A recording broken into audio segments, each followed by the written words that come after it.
This is Pastor Kevin Thorpe, and I have the wonderful privilege of being the senior pastor of the Faith Church.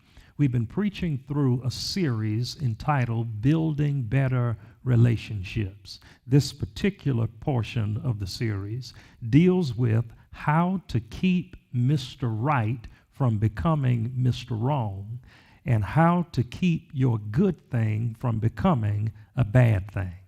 A large majority of this series has dealt with husbands and wives. We've talked a lot about parenting as well.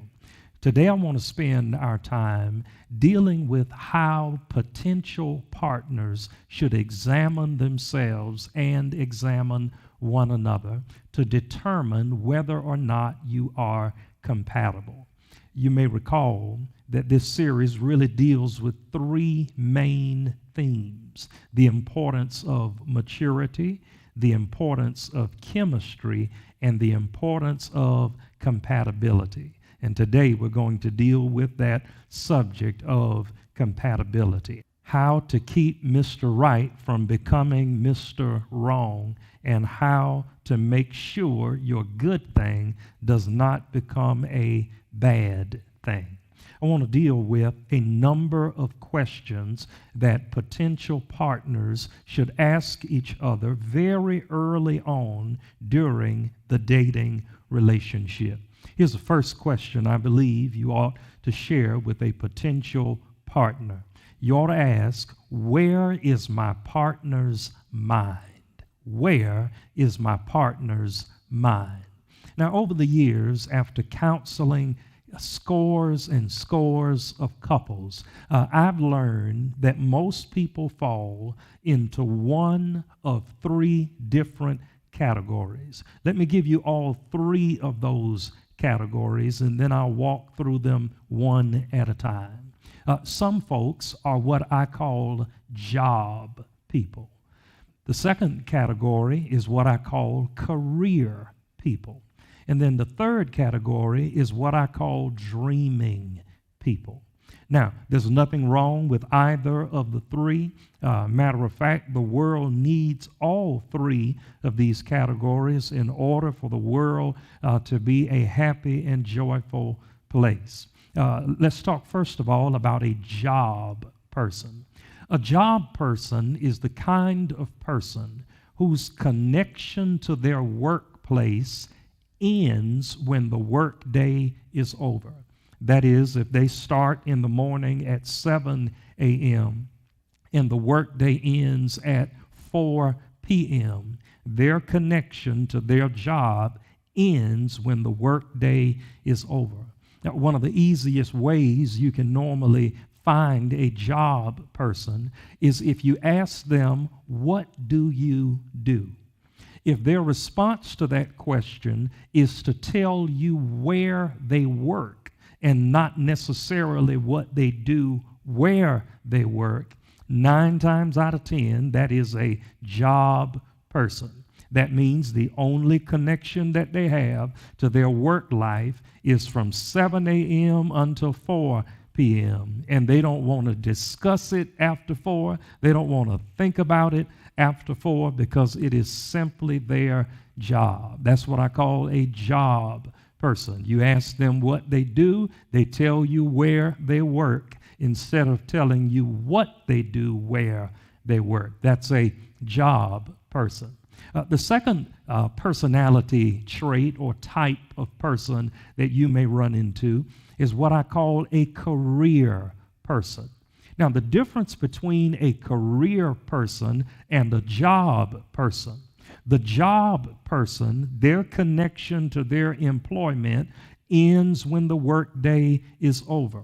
A career person, on the other hand, may still be involved or connected to their career even after the workday ends.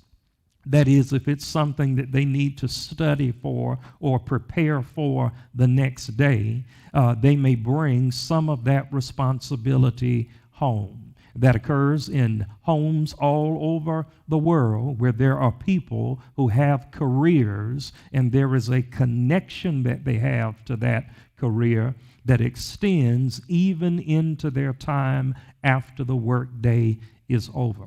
Now, here's the third type of person that you may run into. There are job people, there are career people, and then there are what I call dreamers. Dreamers are normally the folks who are involved in sports, arts, and entertainment.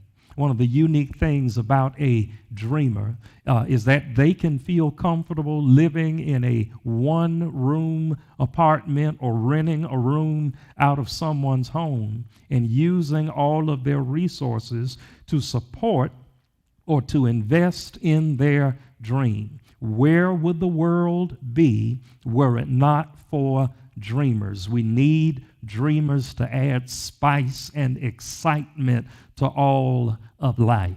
So there are job people, there are career people, and then there are dreamers. I think you ought to pause and ask yourself, what kind of person am I? Am I a job person? Am I a career person? Or am I a dreaming person? And let me tell you why this is so important as it relates to relationships. Let me add a caveat just before I explain it. If you have two people who are spiritually mature, they should be able to bridge any or most gaps as it relates to personality differences. But if both people are not 100% mature, you can run into some problems when you start blending these different areas. For example, a job person who connects to a career person may be a bit disturbed when they see that career person continuing to work on their career even after the workday is over. Often job people, because their connection to their job ends when the workday is over, they often see their partner's career as somewhat of a competition that occurs within the home. So you may find a job person saying to a career person, I thought you got off at 4, or I thought you got off at 5. Why is it that you have brought your work home with you? Now, what this really means is if you get two job people together and both of them shut down at 4 p.m., then the rest of the day belongs to the household. But when you have a job person connected with a career person, unless there's a great deal of maturity, the job person can see conflict with the career of their partner. Here's the reverse of that same scenario. If you have a career person who is connected to a job person, conversations may go a little like this. They may say to them, honey, I know you have a good job. I know you enjoy your job. But what do you think about taking some courses or getting some certifications in some other areas so that you have a career to fall back on? Now, again, if you're dealing with two mature people, that can be an okay conversation. But if that maturity level is not really where it should be, the job person may feel that the career person is trying to change them. You may get a response like this. When you met me, this was the job that I was working on, and now you're trying to make me something other than what I was when you met me. That can be the danger of crossing a job person with a career person. Well, let's look at that third area, the dreamer. If you get two dreamers together who are both pursuing something in the arts, something in entertainment, something in sports, they understand the sacrifices that they are willing to make in order to achieve or to reach their dream. The flip side of that is when you get a job person with a dreamer. The job person says to the dreamer, I know that you have the desire to make it in the music industry or make it in the entertainment industry, but right now I need you to get a better job that brings more money and more income into the household. Here then is the response of the dreamer. You knew this was my passion when you met me. Why are you trying to push me into the mold of a 9 to 5 or a 7 to 4? That can become the danger when you get a job person connected with a dreamer. Now, the same thing occurs when you get a career person connected to a dreamer. They will say, I know this is your dream. I know this is your passionate desire. But what about taking some courses? What about getting a degree? What about getting a certification so that if the dream does not work out, you have something else to fall back on?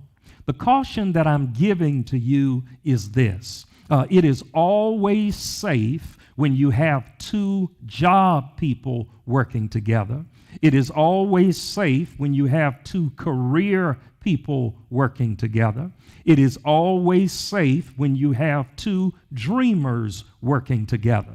But if you're going to cross one out of the three, a job person with a career person with a dreamer, or a dreamer with a career person or a job person, unless there is significant maturity, you're going to run into some conflict. And what I want you to avoid is the overwhelming burden of feeling that you're trying to change someone, even though you may have their best interests in your heart. So the first question you ought to ask is, where is my partner's mind? Are they a job person, a career person, or a dreamer?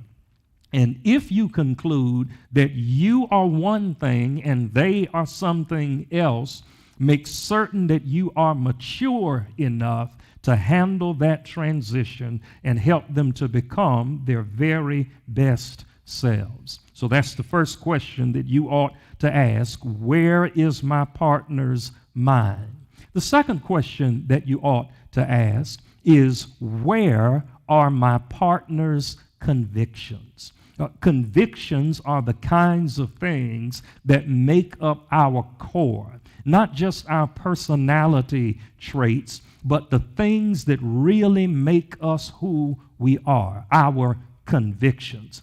Let me give you just a couple of convictions that I think that potential marriage partners should discuss with each other. Here's the first one. What are your convictions concerning children? Any person in a dating relationship should ask the person that they're considering spending considerable time with, what are your convictions concerning children? Let me make that a little more specific. When it comes to the number of children that you would like to have, what are your convictions? I raise these questions because often families don't ask these questions up front, and they are blindsided by the answers when they get a little further down the road.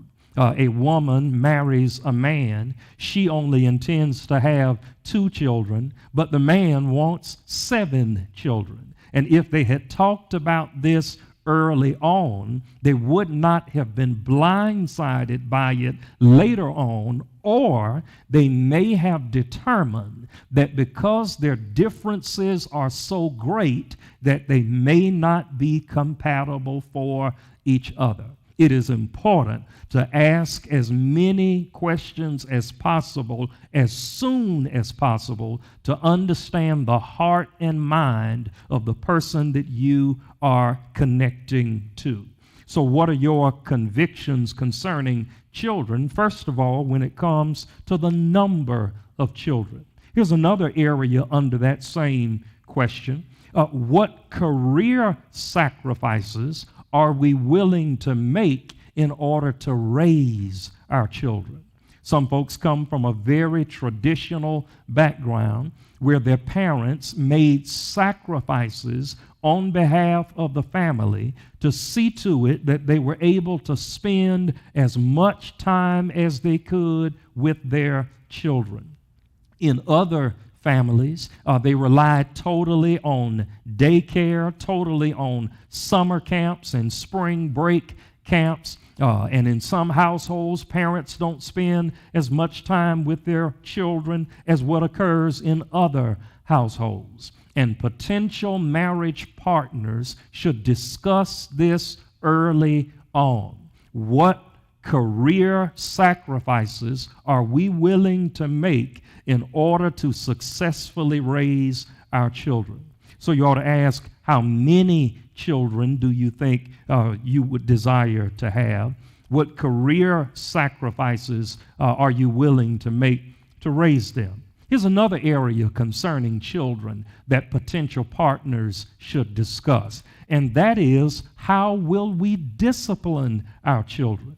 Again, there's some who come from different backgrounds. Some of you may have grown up in a time-out background. That is, whenever you were being rambunctious or disobedient in the home, your parents put you in time out.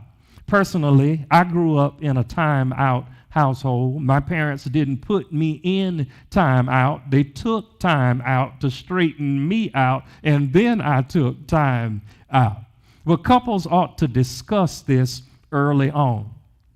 Many of us, myself included, grew up in an environment where discipline involved physical touch. My parents chastened or chastised me.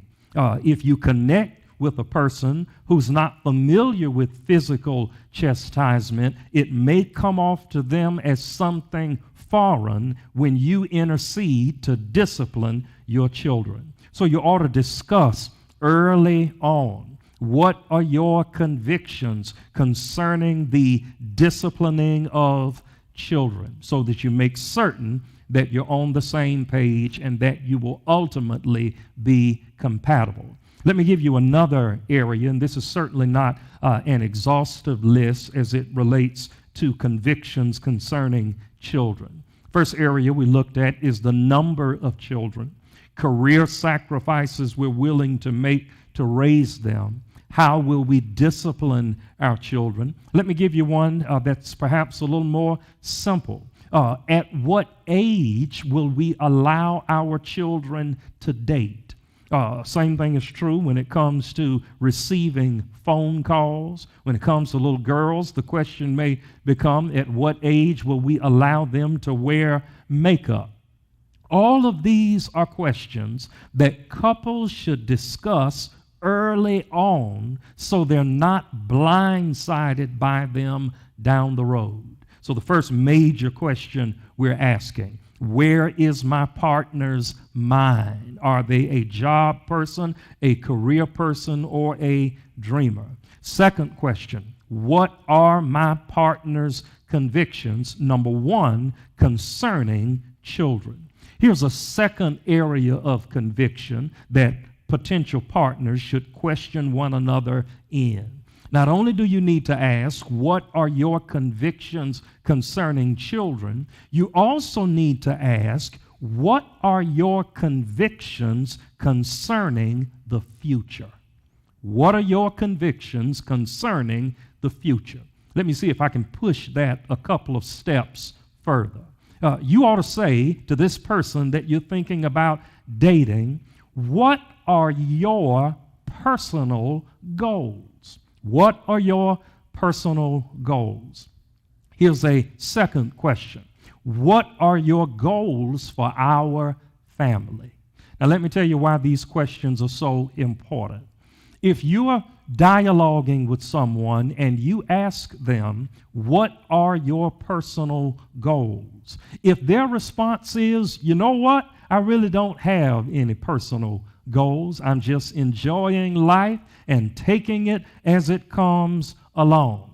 Well, that's all right as long as you are also a person who is simply enjoying life and taking it as it comes.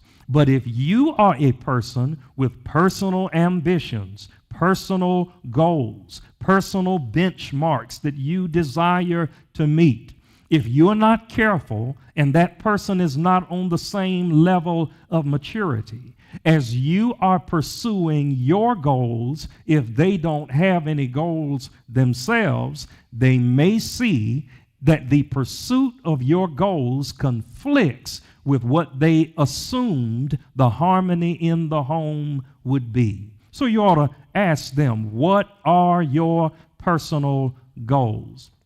Then, what are your goals for our family? Where do you see us 5 years down the road? Where do you see us 10 years down the road? The reason that is so important is because if you can agree on what the goals of the family are, then neither of you will do anything that conflicts with those goals.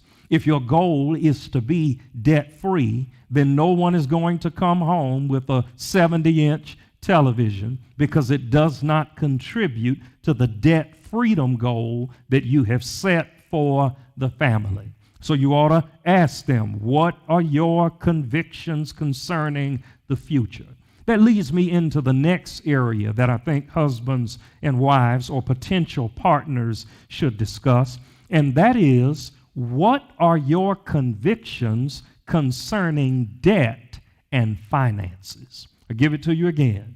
What are your convictions concerning debt and finances? Some people love debt. Some people hate debt.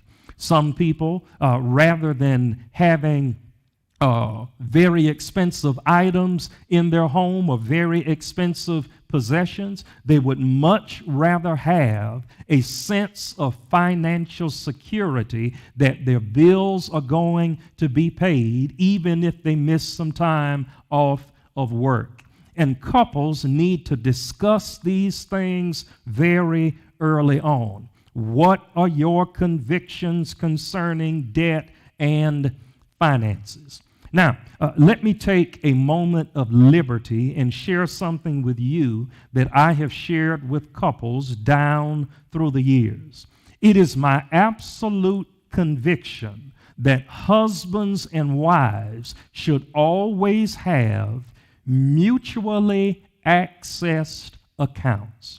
That is, I do not believe that it is healthy to any relationship for a husband to have finances or an account that the wife knows nothing about, or for the wife to have finances or an account that the husband knows nothing at all about. One of the key aspects of marriage and family is accountability.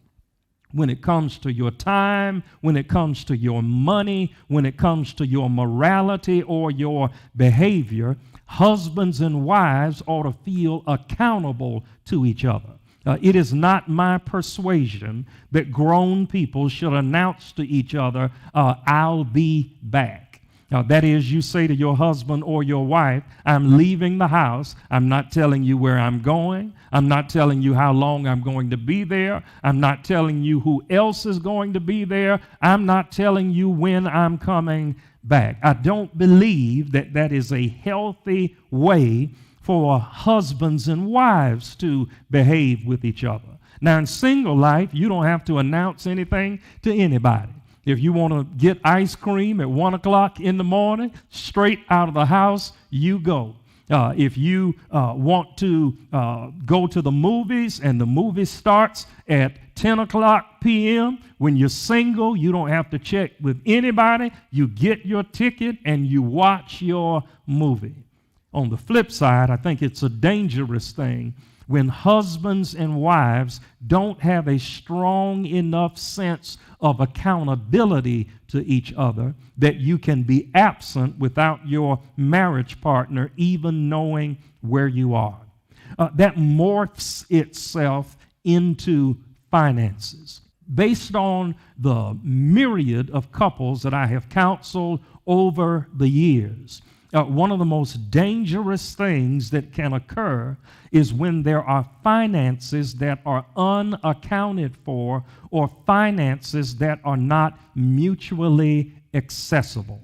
Often there is the temptation in one spouse or the other to spend money in a way that would not be in the best interest of the family simply because there is no accountability. So you ought to discuss early on, how are we going to view debt? How are we going to view finances? Now, let me see if I can push that a step further, and perhaps it'll tie the accountability into this next step. Husbands and wives should discuss questions like this. Will we lend our money? Will we lend our money? And if you decide as a couple that you're going to lend money to people who may ask to borrow it, the next question becomes, under what circumstances will we lend our money? Again, here's the flip side. If husbands and wives decide together that, all right, the maximum amount of money we're going to loan anyone, and I'm just throwing this out arbitrarily, is $500. Or perhaps you would say, we're not going to lend any more money than what we are capable of giving away. So once you agree that under certain circumstances you are going to lend money, then you need to create a criteria for lending money. Here is a personal conviction of mine. I believe that when husbands and wives who have mutually accessed accounts, before they agree to lend money to anyone, it ought to be a decision that the two of them reach together. That is, your family, your friends, your co-workers should understand that you have a level of respect for your husband or for your wife until you are not going to allow an outside influence to interact with the harmony that exists between the two of you.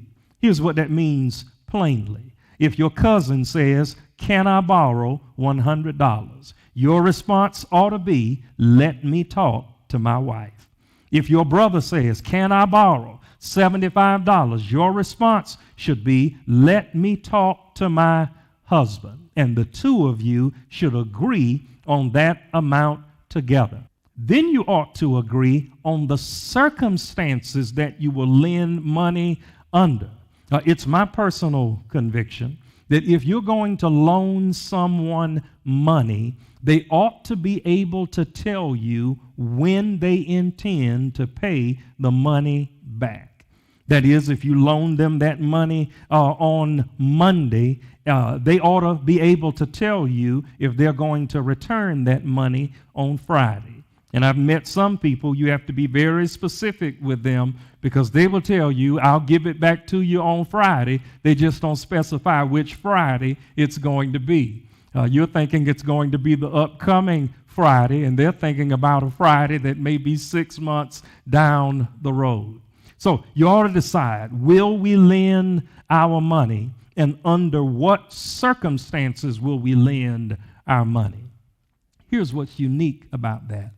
If your finances are not mutually accessed or mutually accessible, that is, even if you have more than one account, each of you is a signer on that account and you have access to that account.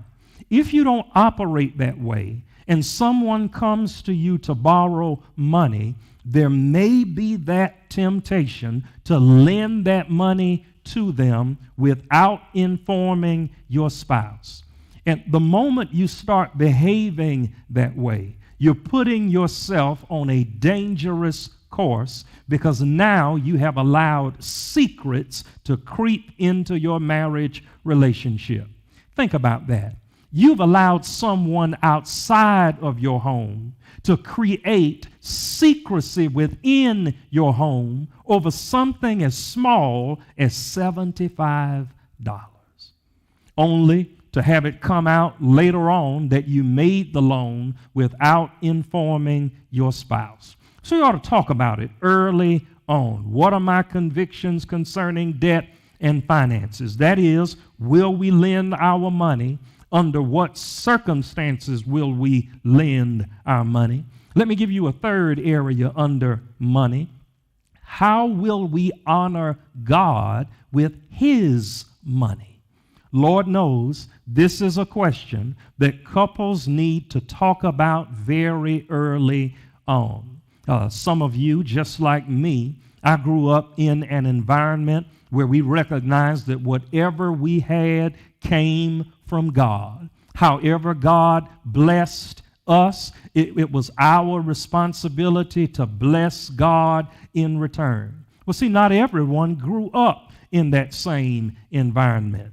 For example, one person may say that we give every time we get paid, so that when we get an income tax refund check, we shouldn't be expected to give God any of that because we've been giving toward the things of God all year long. The flip side of that is a person who recognizes that whatever you have, God gave you. Wherever you're going, He's got to take you. That kind of person says, whatever God blesses me with, I'm going to use that as an opportunity to bless God in return. The point that I'm making is you should have these discussions early on to determine how compatible you really are. So you ought to deal with this issue of money. What are my convictions concerning debt and finances? Well, we've dealt with 3 convictions so far. The first conviction, what are my convictions concerning children? The second one, what are my convictions concerning the future? Here's the third one, what are my convictions concerning debt and finances? Let me give you a fourth one. What are my convictions concerning family? I give it to you again. What are my convictions concerning family? If there's one thing that I've learned, the older you get, the more your family dynamic changes. And there are some things that you need to think about very early on before you stare them squarely in the face. Here's an example. If you have a brother or sister in your family, and for whatever reason they lose their home or they lose their apartment, will you allow them to move in with you and your spouse? In some families, the answer to that question may be an automatic yes, that if your brother or sister needed a place to stay, for some folks, the automatic answer is they can stay here with us. In other families, however, the automatic response may be, listen, I understand that your brother or sister is without a place to stay. I'm willing to help underwrite or undergird them financially to help them find another place to stay until they find a more permanent place to stay. Couples ought to have these discussions early on. And in that instance, I don't believe there's really a right or wrong answer. Everyone's personality is different. Some people enjoy their space, they enjoy their privacy. They would rather make the sacrifice of helping a loved one find somewhere temporary to stay as opposed to moving in with them. Everyone is different. Everyone's psyche is different. Everyone's mind is different. Again, you see why this is so important to discuss these things early on? Because it's not so much that a person is a bad person if they don't want to take in family members under those circumstances. It may simply mean that they are not the person for you, that your level of compatibility is so inconsistent until you may not be able to agree on those kinds of issues. Well, let me push it even a step further. Not only should you think about the scenario of someone who's simply looking for a temporary place to stay, but what happens when a loved one becomes ill and they need someone to help take care of them? We are told throughout the pages of Scripture, especially as it relates to parents, that children carry the responsibility to honor their mothers and their fathers. You need to take into consideration, however, that not everyone grew up with a close relationship with their mom or with their dad, and perhaps it's difficult for them to understand the relationship that you have with your mom and with your dad. It is important to discuss these things early on so that it does not create conflict down the road. So that's one of the convictions. What are your convictions concerning family? All right, let me give you another one. It'll be the final area of convictions that we discuss in this series. We've talked about convictions concerning children, convictions concerning the future, convictions concerning debt and finances, convictions concerning family. Here's the last one that I want to discuss. What are your convictions concerning family spending? I always have fun when I get to this particular section when I'm counseling couples, because things that can seem so small can grow to become so very large. What are your convictions concerning family spending? So let me make some recommendations to couples, especially couples who are dating, who are thinking about getting married, and this may even apply to the two of you in your dating life. Now, here's the first question under this subject of family spending. I think couples should decide how much they're going to spend on each other's birthdays. That is, rather than trying to figure out every year what kind of gift you're going to get, I think that couples ought to set a spending limit on what they're going to spend on each other's birthdays. I'll talk more specifically about some other special days in a moment. Here's why this is so important to decide what you're going to spend on birthdays, because I can hear someone saying, Pastor, that seems so impersonal. It doesn't seem like it comes from the heart if you set a limit on it. Let me give you the flip side.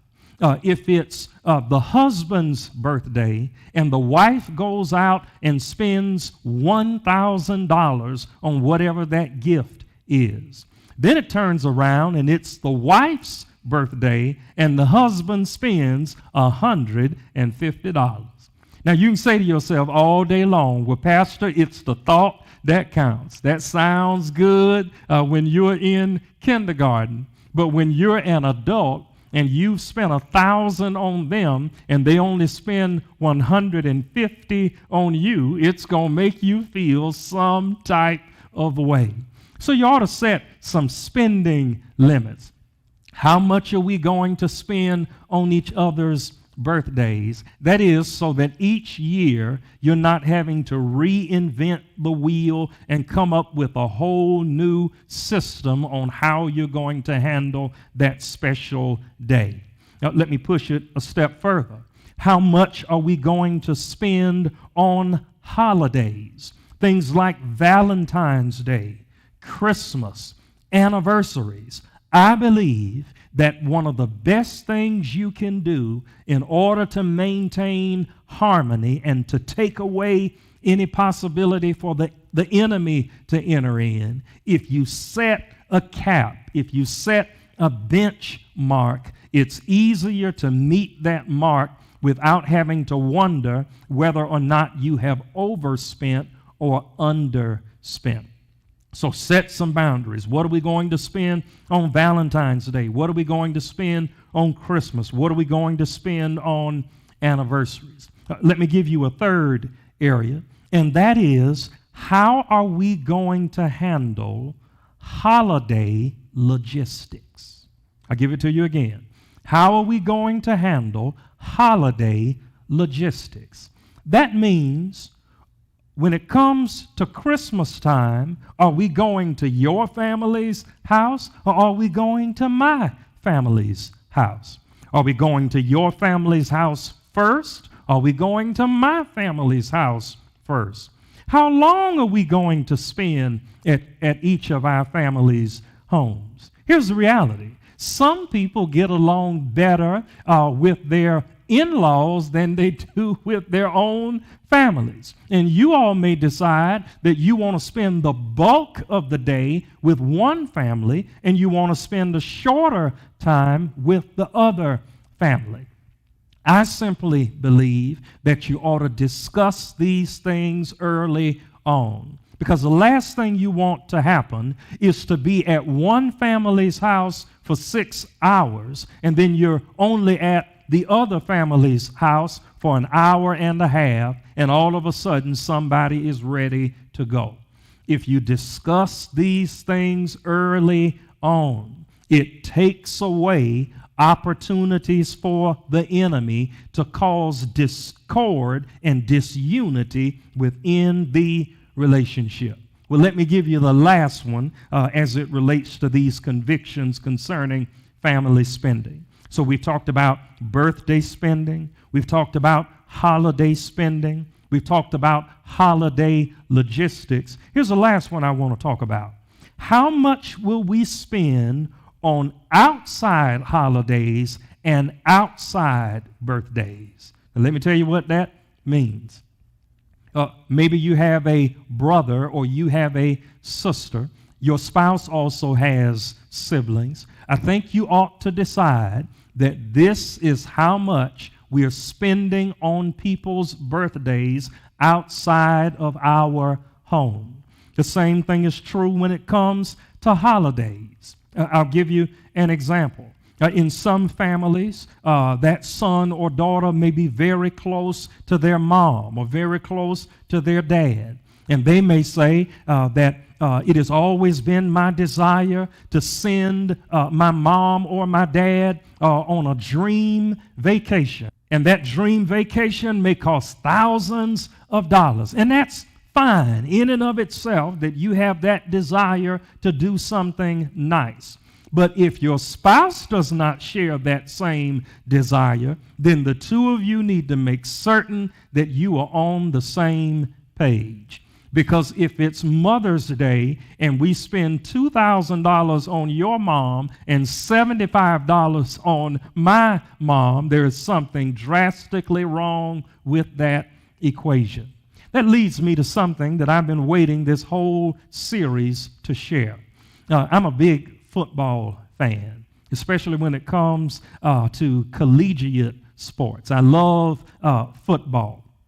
One of the things I've discovered about any college football team is that they would win every game as long as they were the only team on the field.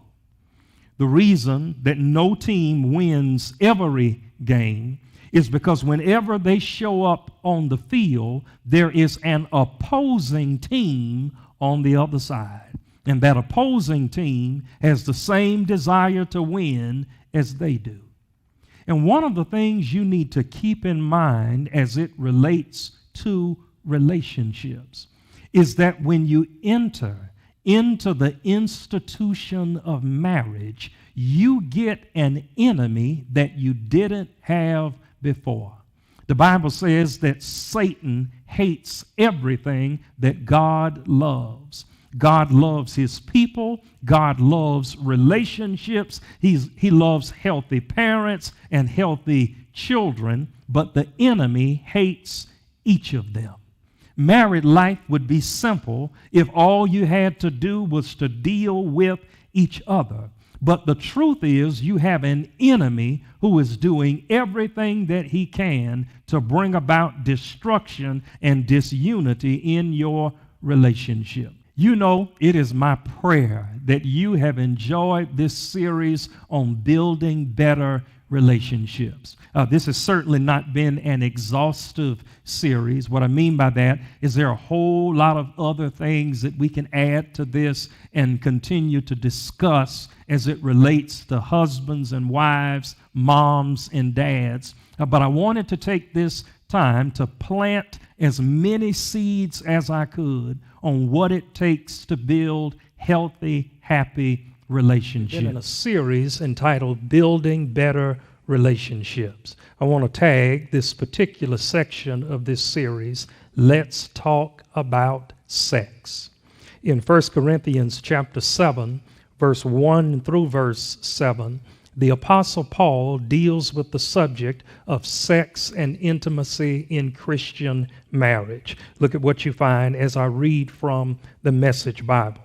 Paul says, "Now getting down to the questions you asked in your letter to me. First, is it a good thing to have sexual relations? Certainly, but only within a certain context. It's good for a man to have a wife and for a woman to have a husband. Sexual drives are strong, but marriage is strong enough to contain them and provide for a balanced and fulfilling sexual life in a world of sexual disorder. The marriage bed must be a place of mutuality.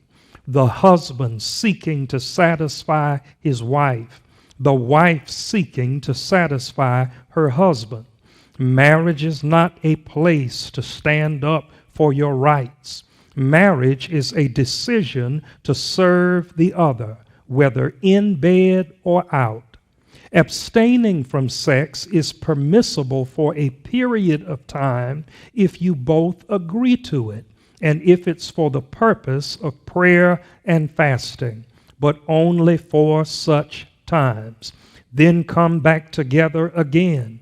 Satan has an ingenious way of tempting us when we least expect it. I'm not, understand, commanding these periods of abstinence, only providing my best counsel if you should choose them. Sometimes, Paul says, I wish everyone were single like me, a simpler life in many ways. But celibacy is not for everyone, any more than marriage is.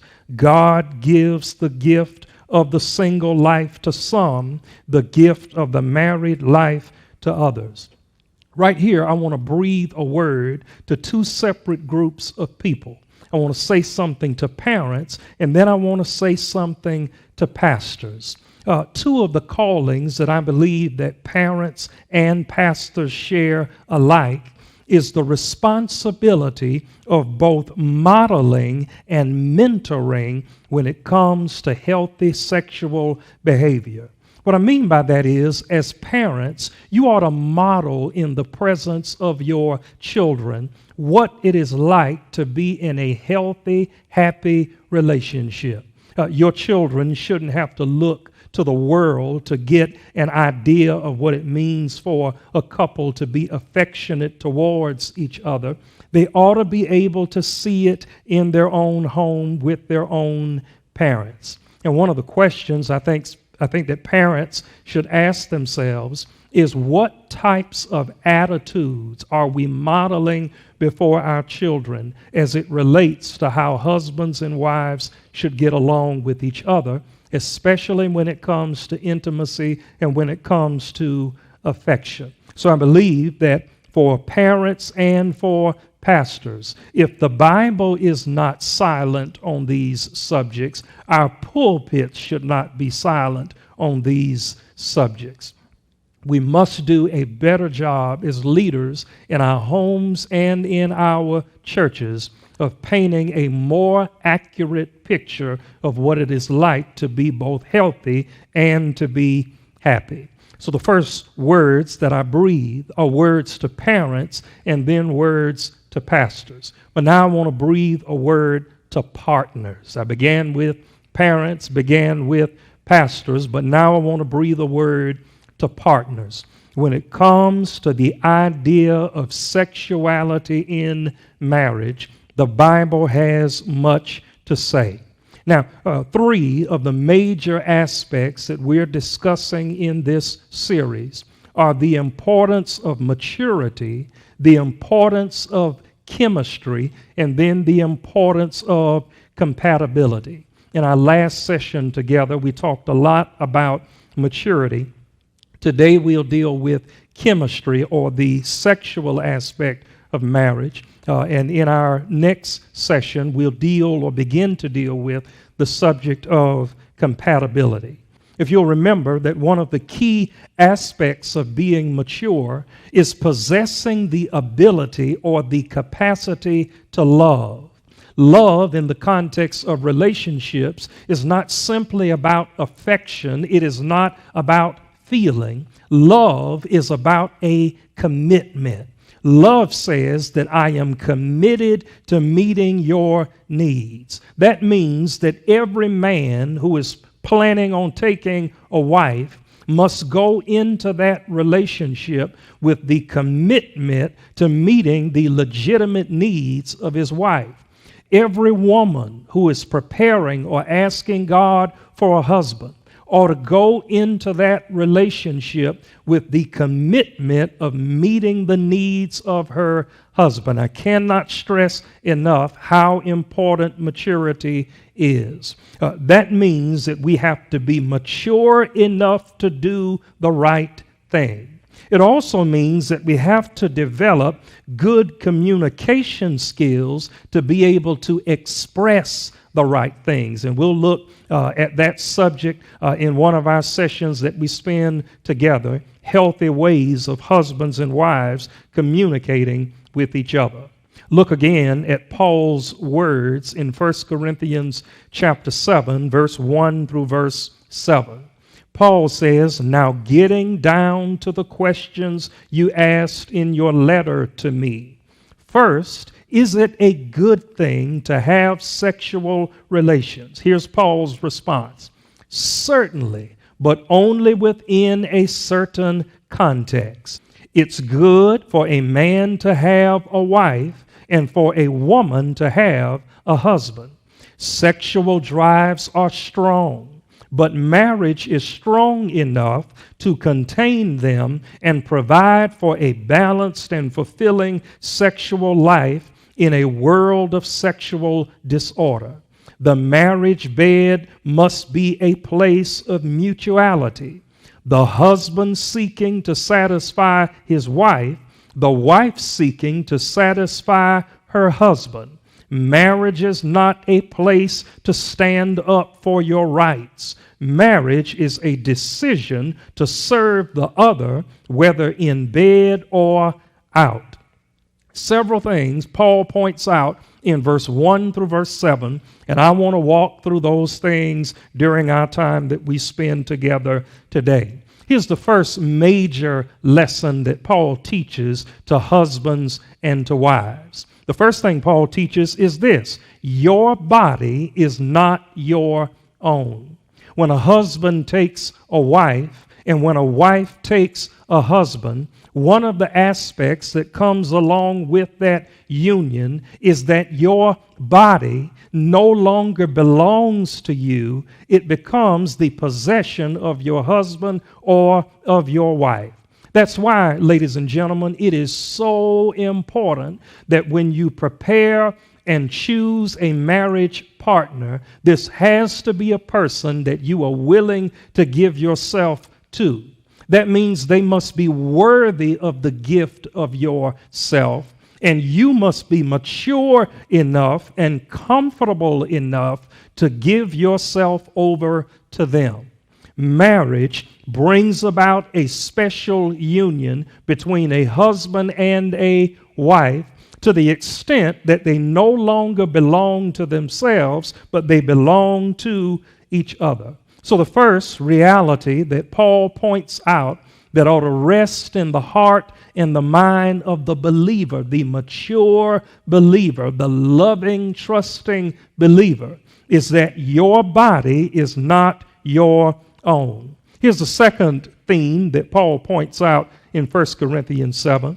Not only is it true that your body is not your own, it is true that your body belongs to your spouse. Number one, your body is not your own, but then secondly, your body belongs to your spouse. That means you got to be careful who you marry. You've got to be certain that they're someone who is worthy of the gift of yourself. And again, you must be mature enough and comfortable enough to be able to give yourself over to them. So point number one, your body is not your own. Point number two, your body belongs to your spouse. Here's point number three that Paul drives home in this text. You are obligated, husbands and wives, you are obligated to satisfy your spouse sexually. According to 1 Corinthians chapter 7, it is not a choice, it is an obligation. It is a responsibility for husbands and wives to satisfy their spouses sexually. Well, Pastor, how can I know as a husband or as a wife whether or not my spouse is satisfied with my commitment to the aspect of sex and intimacy? Here's a question that you can ask yourself that will give you the answer to that question. Ask yourself, how often is the word no being used as it relates to intimacy and sex in your marriage? Let me see if I can push it a step further. How often is the word no being used before intimacy, during intimacy, or after intimacy? Let's look at the aspect of before intimacy. Are you constantly finding that your husband or your wife is after you for intimacy and affection, but you constantly find yourself telling them no? Whenever the word no is being used or the word no is being heard, it automatically means that the level of intimacy is not fulfilling for someone within that relationship. So ask yourself, how often are you hearing or using the word no before intimacy? And then you also need to ask yourself, how often are you hearing or using the word no during intimacy? That is your husband or your wife making a request of you during periods of intimacy and you are shutting those requests down? It's not that you have a legitimate reason or a serious rebuke to turn it down. Unfortunately, people often walk in selfishness and don't want to do anything that doesn't come natural to them. This aspect of marriage, when you recognize that your body is not your own, that your body belongs to your spouse, it further helps to reinforce the responsibility and the obligation that you have to satisfy your spouse. So ask yourself, first of all, how often am I hearing or using the word no before intimacy? Then, secondly, how often am I hearing or using the word no during intimacy? And then here's a third way to look at that question. How often am I hearing or using the word no after intimacy? One of the things that husbands and wives have got to learn how to cultivate is that the act of intimacy is more than the involvement in intimacy. It is the before, it is the during, and even the after. And if your spouse is saying to you that after you have had a time of intimacy, they want you to remain close to them physically, but you often have the desire to leave that intimate environment and do something else. If your spouse is asking you to cuddle, if they're asking you to stay close to them, just as much as you were gung-ho before and during, you ought to also be present after. Again, here is the important way that you can look at this subject. Simply ask yourself, how often am I hearing or using the word no? Before intimacy, during intimacy, and even after intimacy. First point that Paul drives home, your body is not your own. Second point he drives home, your body belongs to your spouse. Then he says, thirdly, you are obligated to satisfy your spouse sexually. Here's the fourth element that I believe Paul drives home in 1 Corinthians chapter 7. It is this: you need to remember that whatever blesses your spouse without harming you is in order. Let me give it to you again. Whatever blesses your spouse without harming you is in order.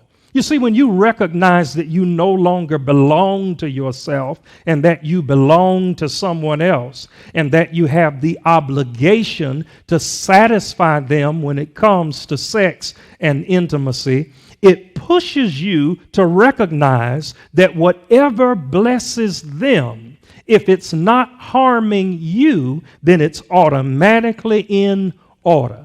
And let me take that subject and see if I can break it into some smaller pieces. Let me give you several areas that husbands and wives need to come together on and recognize that they need to have some flexibility. I think I ought to pause for a moment and drive home this theme that when you take two lives and you blend them together, there will automatically be some things that your spouse will desire from you that may not come natural to you. That means that some of the things that they may like, you may not like them quite as much simply because they don't come natural to you. The question is, if it blesses them and it does not harm you, you should be willing to retool your thinking so that you are able to meet them in that area of desire. Again, that's the rule. If it blesses them and it does not harm you, you ought to be willing to meet them in that area of desire. Let me give it to you in some different pieces, some different areas that husbands and wives should think about. Here's the first area: frequency. That is, how often should husbands and wives engage in intimate behavior? Here's the answer to that question. Whatever blesses them and it does not harm you, that becomes the rule. That really means there's no rule as to how often couples ought to be involved in intimacy. The real question is, even if one spouse has a higher sex drive than the other, if it is possible for the spouse with the lower sex drive to come up to the level of the spouse with the higher sex drive, the answer becomes, if it blesses them without harming you, that means that it is in order. So when it comes to the idea of frequency or how often a couple is intimate, that is an area that couples should work on and they should be able to overcome. Not only the idea of frequency, but the question of variety. Often spouses will make very simple requests of their husbands or of their wives, and husbands and wives should feel that strong sense of healthy obligation to give their spouse what it is that they are asking for. That is, if a spouse says, I want to see you this way, I want to experience you this way, The Bible refers to the marriage bed as being undefiled. And if it blesses one without harming the other, it is automatically in order. So that's true as it relates to the frequency of intimacy. It is also true as it relates to variety during intimacy. Let me give you a third area, location. Often we grow up with the persona that intimacy is only for the bedroom. My philosophy is the whole house belongs to you, and it ought to be available to husbands and to wives. That means if your spouse wants to be spontaneous, regardless of what room you may be in the home, you should not feel that it is out of order to be spontaneous wherever your spouse desires intimacy. Again, what blesses them without harming you is automatically in order. Let me give you a fourth area. When it comes to time of day, often people have the philosophy that intimacy only occurs at night, in the dark, in the room, when the reality is intimacy can occur with husbands and wives at any hour of the day.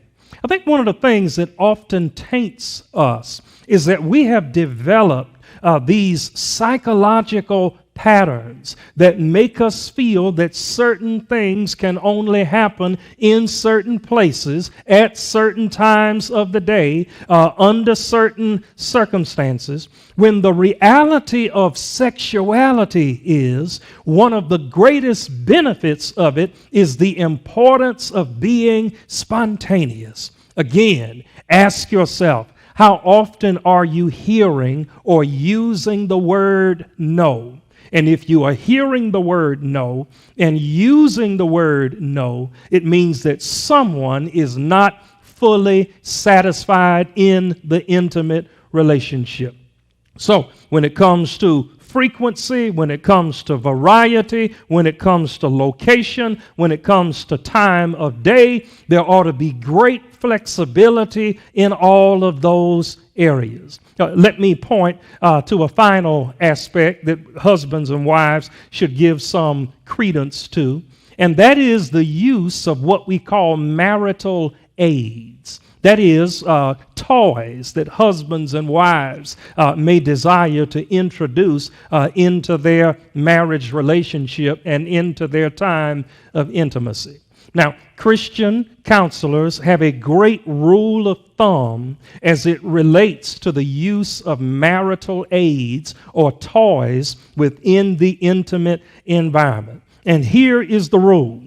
Whatever you introduce into that intimate environment should be for your mutual enjoyment. This is not for the husband to use by himself when the wife is not present. This is not for the wife to use by herself when the husband is not present. Anything that you introduce to the intimate environment ought to be for the mutual enjoyment of husbands and wives together. Because the last thing you want to happen is to come home only to discover that your spouse has gotten started without you.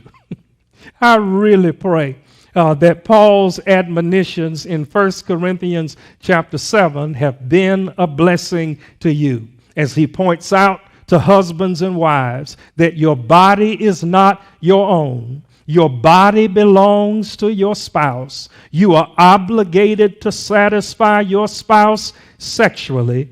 And remember that what blesses them without harming you is automatically in order. There is no rule on how often you can be intimate. There is no rule on variety that occurs during intimacy. There is no rule on the location of intimacy. There is no rule on the time of day that you engage in intimacy, because remember, whatever blesses one without harming the other is automatically in order.